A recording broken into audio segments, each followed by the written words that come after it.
আমরা নির্বাচন কমিশনের সাথে আরও কয়েকটি বিষয়ে কথা বলেছি।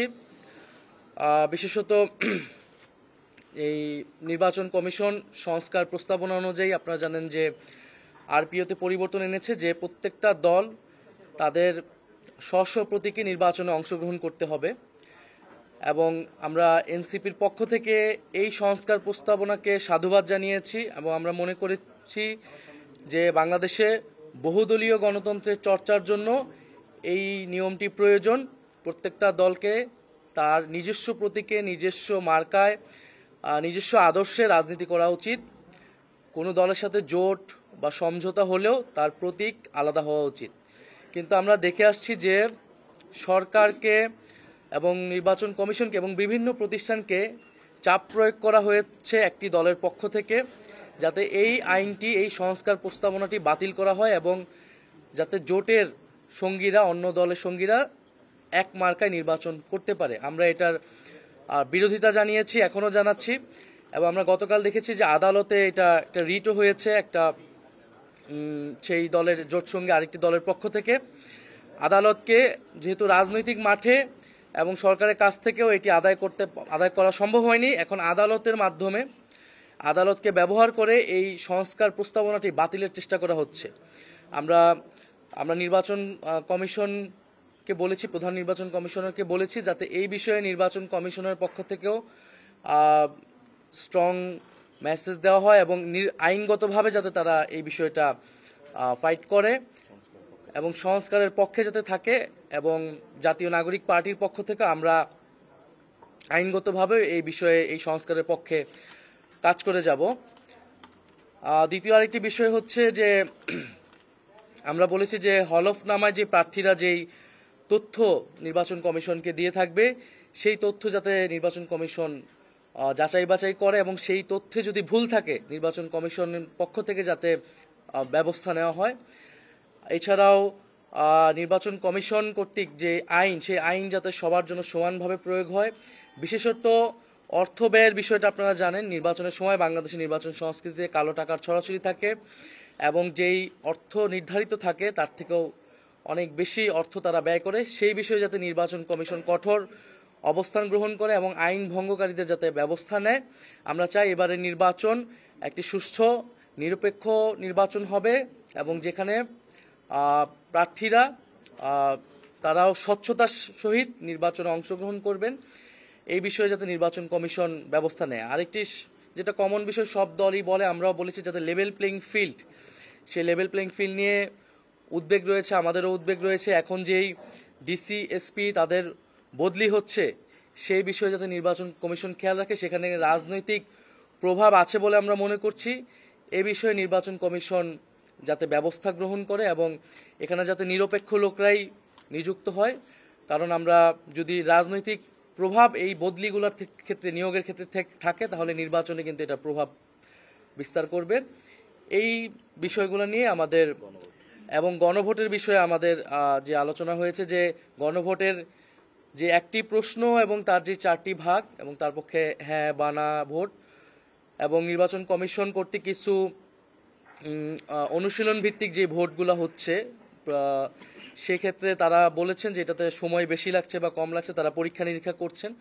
আমরা বলেছি যাতে এটা যাতে সঠিকভাবে প্রচার করা হয়, কারণ এটা যদি প্রথম থেকেই প্রচারণা না করা হয় তাহলে জনগণের কাছে কিন্তু এই তথ্যটি পৌঁছাবে না। এবং নির্বাচনে যেই এই সময়টায় যে অপতথ্য, মিসইনফরমেশন, ডিসইনফরমেশন ক্যাম্পেইন হয়, সেক্ষেত্রে যাতে নির্বাচন কমিশন বিশেষ উদ্যোগ গ্রহণ করে। কারণ এবং বিশেষত আমাদের নারী প্রার্থী যারা হবে, নারীদের ক্ষেত্রে অনলাইন সাইবার বুলিং, এই বিষয়ে যাতে নির্বাচন কমিশন বিশেষ ব্যবস্থা গ্রহণ করে। আচ্ছা, গণভোটের যে একটা মক ভোট হয়ে গেল, সেখানে আপনারা কি, আপনাদের অবজারভেশনটা কি গণভোট নিয়ে আগামী নির্বাচনটা কেমন হতে যাচ্ছে? আমরা তো বলেছি যে এই গণভোটের যে অর্ডার তারা সরকারের পক্ষ থেকে করা হয়েছে, সেটা আসলে বিভিন্ন দলকে সন্তুষ্ট করার জন্য তারা এইরকম 4টি ভাগে এটা ভাগ করেছেন। এটার আসলে প্রয়োজন ছিল না, এটা আরও সুস্পষ্টভাবে করা উচিত ছিল এবং এখনও যদি সম্ভব হয় আমরা সরকারের কাছে সেই সাজেশন দিয়েছি। কারণ এটা জনগণের মধ্যে বিভ্রান্তি তৈরি করতে পারে ফলে, এবং এই মক ভোটে কিন্তু 7-8 মিনিট করে লেগে যাচ্ছে তারা বলতেছে।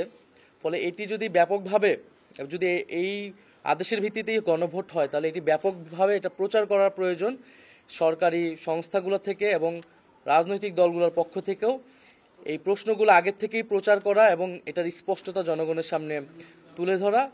তাহলে আমরা এই নির্বাচনে জনগণ এটা সচেতনভাবে এই ভোট পক্ষে বা বিপক্ষে দিতে পারবে আর কি।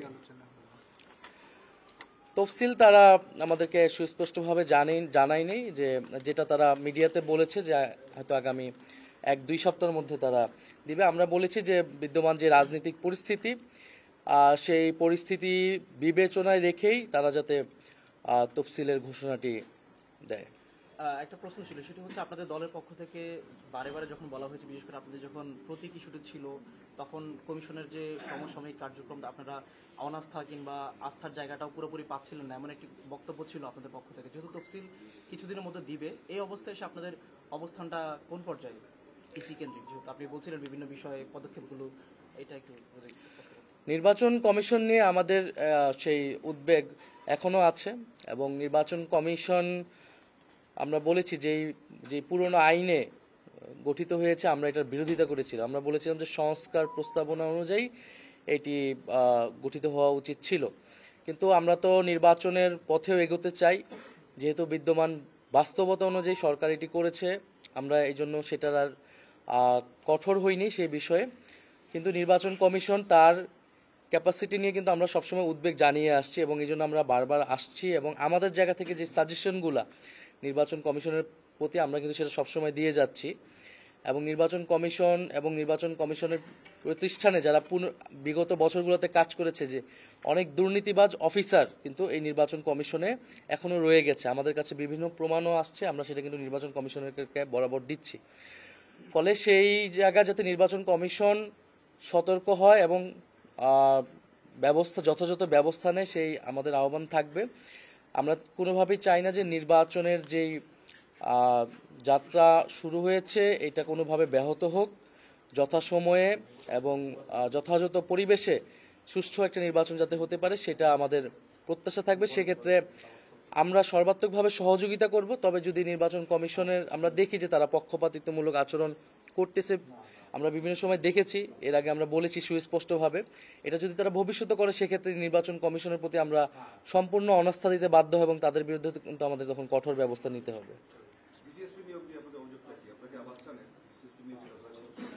জি,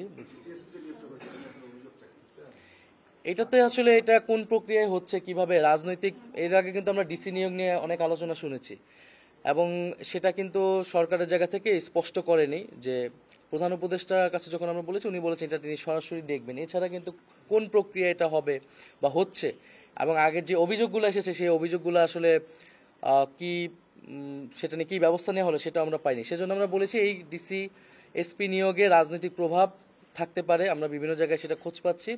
আর নির্বাচন কমিশন যাতে এই বিষয়ে সচেতন হয়।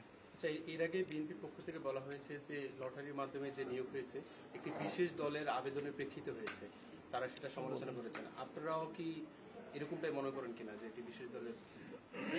আর একটা বিষয় এই সাথে আমি একটু সম্পর্ক প্রশ্ন করি। আপনারা বললেন যে জোটবদ্ধ প্রতিক্রিয়া, এটা কি শুধুমাত্র একটি দল আপত্তি করেছে নাকি সেই সাথে আরো দলগুলো আছে, এবং একটু স্পষ্ট করে যদি বলতেন। সংস্কার যে প্রক্রিয়াটা হয়েছে এটা বিভিন্ন যে প্রতিষ্ঠান আছে এগুলো কিন্তু বাস্তবায়ন করবে। তো আপনারা জানেন নির্বাচন নিয়ে একটা সংস্কার কমিশন হয়েছিল, সেখানে হলো